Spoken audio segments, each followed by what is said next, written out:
Non, ça facilite parce que tu connais un peu la vie du footballeur, tu connais un peu la vie au fait du club et tout ça. Mais moi, comme je vous ai dit, c'est pas, j'ai pas été, j'avais quand même, sans trop de prétention, j'avais la tête sur les épaules. Je savais où je mettais les pieds à chaque fois et j'ai eu beaucoup de conseils. Donc c'est la raison pour laquelle je me suis mis de ce côté parce que je connaissais déjà la vie sur le terrain, mais la vie hors du terrain, beaucoup ne savent pas. Et moi, j'avais déjà pas mal d'idées, tout et tout, parce que je me rapprochais énormément des dirigeants. Je parlais avec eux pour connaître un peu les difficultés et tout ça. Et j'apprenais beaucoup, je me formais aussi beaucoup.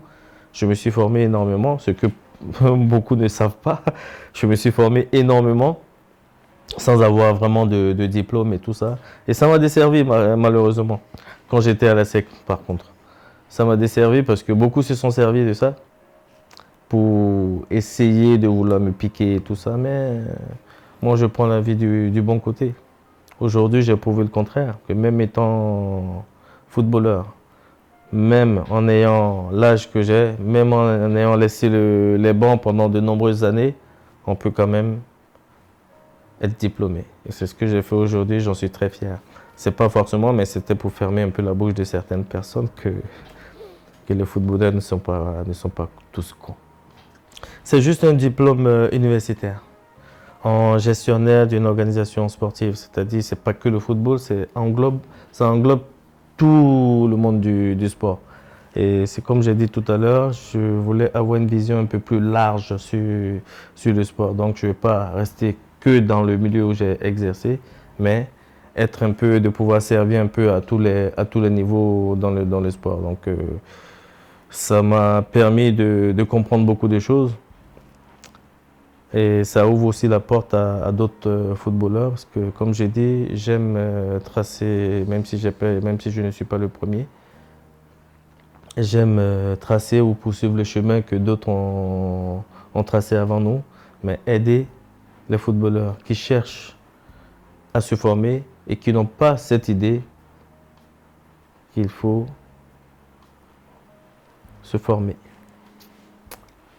Parce qu'il faut penser à l'après-carrière. Parce qu'il y a l'avant-carrière, il y a pendant la carrière et il y a l'après-carrière. Et pour moi, l'après-carrière se prépare avant ou pendant la carrière. Il ne faut pas attendre la fin. Et généralement, mes frères africains attendent toujours à la fin de la carrière pour se former. Et moi, j'ai eu la chance de me préparer bien avant. J'ai pris les décisions que je ne regrette pas. Aujourd'hui, je suis fier de ce que je fais aujourd'hui. C'est un problème à résoudre, c'est de changer en fait, les mentalités, mais à tous les niveaux. Quand je dis à tous les niveaux, c'est vraiment à tous les niveaux. Parce qu'aujourd'hui, on souffle. Non, on fait du feu et après, on vient souffler dessus. On dit qu'on a des problèmes. Quand on présente des solutions, on ne les accepte pas. Il y a des pépites, il y a énormément de pépites. Mais le football aujourd'hui, on doit essayer de trouver ou de régler tout ça à la base. Et la base, pour moi, c'est la formation. Quand les joueurs aujourd'hui sont formés en masse, on oublie la qualité. Pourtant, on a des joueurs, on a des très très très bons joueurs aujourd'hui qui ont juste besoin d'être guidés, qui ont juste besoin d'être formés. Aujourd'hui, au lieu d'en prendre peut-être 10 ou 15 joueurs, peut-être même 10 joueurs, de pouvoir les former correctement, on va en prendre 50. Il n'y a pas le temps en fait de pouvoir former ces joueurs. Et de deux, les formateurs. Est-ce que les formateurs sont diplômés, ont les qualités pour pouvoir former ces jeunes-là? En fait, c'est tout ça, on part de ça. Après, il faut avoir des clubs organisés, bien structurés, regarder où les jeunes s'entraînent. C'est pas facile. Donc, après, quand ils commencent à monter d'un cran, à jouer dans les clubs,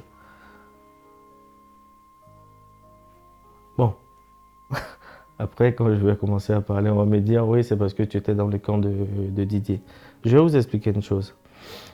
J'ai soutenu Didier comme je soutiendrai peu importe le footballeur qui va se présenter, s'il a un très bon projet, par contre, pour le développement de tous les acteurs du football, je vais soutenir en premier le footballeur avant d'écouter les autres. Pourquoi? Parce que pour moi, je dis c'est un frère d'armes.